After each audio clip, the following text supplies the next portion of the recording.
بسم اللہ الرحمن الرحیم۔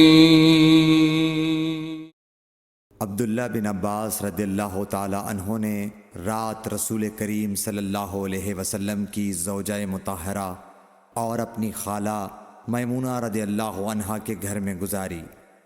وہ فرماتے ہیں کہ میں تکیے کے عرض یعنی گوشے کی طرف لیٹ گیا اور رسول کریم صلی اللہ علیہ وسلم اور آپ کی اہلیہ نے معمول کے مطابق تکیے کی لمبائی پر سر رکھ کر آرام فرمایا۔ رسول اللہ صلی اللہ علیہ وسلم سوتے رہے اور جب آدھی رات ہو گئی یا اس سے کچھ پہلے یا اس کے کچھ بعد آپ بیدار ہوئے اور اپنے ہاتھوں سے اپنی نیند کو دور کرنے کے لیے آنکھیں ملنے لگے۔ پھر آپ نے سورہ آل عمران کی آخری 10 آیتیں پڑھیں۔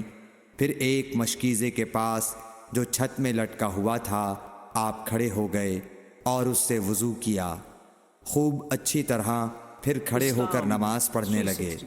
ابن عباس رضی اللہ تعالی عنہ کہتے ہیں میں نے بھی کھڑے ہو کر اسی طرح کیا جس طرح آپ نے وضو کیا تھا۔ پھر جا کر میں بھی آپ کے پہلو مبارک میں کھڑا ہو گیا۔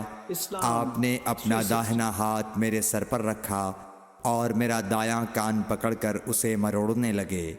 پھر آپ نے 2 رکعتیں پڑھیں، اس کے بعد پھر 2 رکعتیں پڑھیں، پھر 2 رکعتیں پڑھیں، پھر 2 رکعتیں پڑھیں، پھر 2 رکعتیں پڑھیں، پھر 2 رکعتیں پڑھ کر اس کے بعد آپ نے وتر پڑھا اور لیٹ گئے۔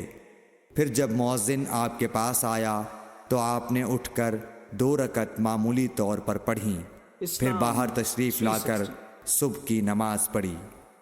صحیح بخاری حدیث نمبر 183۔